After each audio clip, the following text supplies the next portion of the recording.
పరిణయం chapter 32.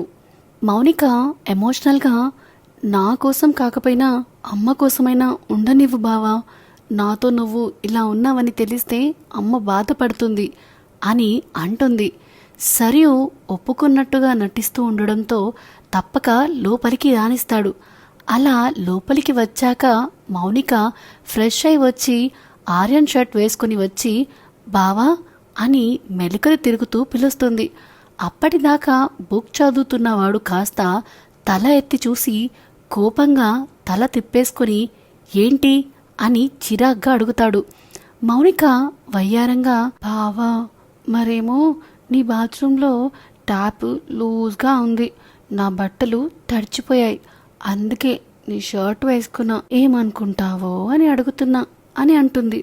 Aryan తన వైపు చూడకుండానే మౌనిక నువ్వెక్కువ చేస్తున్నావు అని నీకు అనిపించట్లేదా? నిన్ను నేను రానివ్వడమే ఎక్కువ, మర్యాదగా షర్ట్ విప్పి వెళ్ళిపో. వన్ మోర్ థింగ్, నీ థింగ్స్ ఏవి నా ఫ్లాట్లో ఉండకూడదు అని బేస్ వాయిస్తో అంటాడు.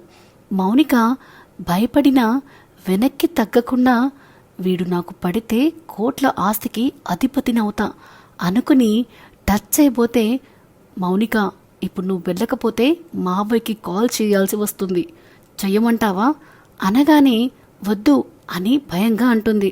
ఆర్యన్ అసహనంగా గెట్ అవుట్ ఫ్రమ్ యూర్ అని అంటాడు. మౌనిక ఛాన్స్ మిస్ అయింది అని ఫీల్ అవుతూ వెళ్తుంటే ఆర్యన్ వెయిట్ ఎ మూమెంట్ అని గంభీరంగా అంటాడు. మౌనిక ఏంటి బావా అని అమాయకంగా ఫేస్ పెట్టుకుని అడుగుతుంది. ఆర్యన్ కోపంగా ఇంకోసారి నన్ను బావా అని పిలిచే సాహసం చెయ్యకు, అర్థమైందా అని అంటాడు. మౌనిక ఇంకా అమాయకంగా మరి ఏమని పిలవాలి అని అడుగుతుంది. ఆర్యన్ గంభీరంగా కాల్ మీ ఆర్యన్ సార్ అని చెప్పి బయటికి తోసేస్తాడు. తర్వాత తను వేసుకున్న షర్ట్ని డస్ట్బిన్లో పడేసి డెటాల్తో హ్యాండ్ వాష్ చేసుకుని వస్తాడు. అప్పుడే ఫోన్ రింగ్ అవుతుంటే ఫోన్ ఎత్తి మాట్లాడి కట్ చేస్తాడు. తర్వాత 2 డేస్కి అమూల్యకి ఎక్స్పీరియన్స్డ్ పర్సన్ డాక్టర్ చక్రి తను ఢిల్లీ నుంచి వచ్చి మరీ సర్జరీ చేస్తాడు. సర్జరీ తర్వాత ఒకరికి కాల్ చేసి బావా నా చెల్లి సేఫ్ రా, ఇకనైనా నన్ను చావదొబ్బకు ప్లీజ్ అని అంటాడు. ఆ వ్యక్తి అలా ఇలారా, తను మామూలు మనిషి అయ్యేంత వరకు నేను ఇలాగే చేస్తా అని అంటాడు. చక్రి రే ఆర్యన్గా ఎంత నీ భార్య అయితే మాత్రం నీ ఫ్రెండ్ మీద కూడా నమ్మకం లేదారా అని అడుగుతాడు. ఆర్యన్ లేక కాదురా, నేను తన దగ్గర ఉండలేకపోతున్నా కదా, అందుకే నా బాధ, నిన్ను బ్రతిమలాడి పంపించిందే అందుకు అని అంటే సరే గాని నేను చెప్పిన ప్రాబ్లం చెప్పావా అత్తకి అని అంటే అత్త షార్ప్రా, ఆ సైకలాజికల్ ప్రాబ్లమ్స్ గురించి ట్రీట్మెంట్ కూడా స్టార్ట్ చేసింది, కాకపోతే నా చెల్లి బ్రెయిన్ కొంచెం సెన్సిటివ్గా ఉండి అంత తొందరగా ఎఫెక్ట్ కనిపించదు అని అంటాడు. ఆర్యన్ పర్లేదురా, అయినా ఈ మధ్య సర్జరీ అయింది, రెస్ట్ తీసుకోమని మరీ చెప్పు సరేనా అంటాడు. చక్రి సరేరా బాబు, ఎక్కువ చెప్తే డౌట్ వస్తుంది అని అంటాడు.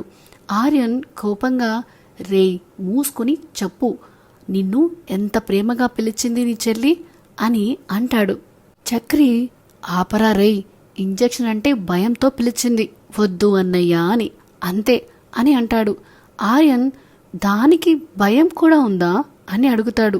చక్రి అవును, నా చెల్లి తన ఫీలింగ్స్ అన్నీ దాచుకుంటది కదా, అందుకే మనకి ఏం తెలియవు అని అంటాడు. ఆర్యన్ అవునురా, అందుకే ఇంతలా కేర్ తీసుకుంటున్నా అని అంటాడు.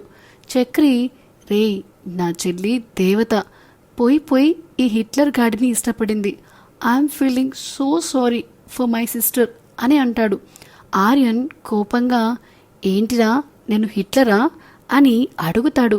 చక్రి అలా అడగకురా నువ్వు, నాకు ఇంతకన్నా దారుణంగా వస్తాయి నా నోటి నుండి అని అంటాడు. ఆర్యన్ కోపంగా ఏమనుకుంటున్నావురా నా గురించి అని అంటాడు. చక్రి ఒక్క ముక్కలో చెప్తారా, నాకు సర్జరీ టైం అవుతుంది అని మీ ఇద్దరి లవ్ స్టోరీకి పేరు పెట్టాలంటే బ్యూటీ అండ్ ద బీస్ట్ అని పెడతారా అని చెప్తాడు. సో ఇదేనండి పరిణయం 32 చాప్టర్. ఈ స్టోరీ మీకు నచ్చుతుందని ఆశిస్తున్నాను. ఇలాంటి అద్భుతమైన కథల కోసం మన channel the novel whisperer with Vinyani subscribe చేసుకోండి. అన్నిటికంటే ముందు ఈ వీడియో కనుక మీకు నచ్చినట్టయితే please like, share and comment చేయడం మాత్రం మరవకండి. Thank you.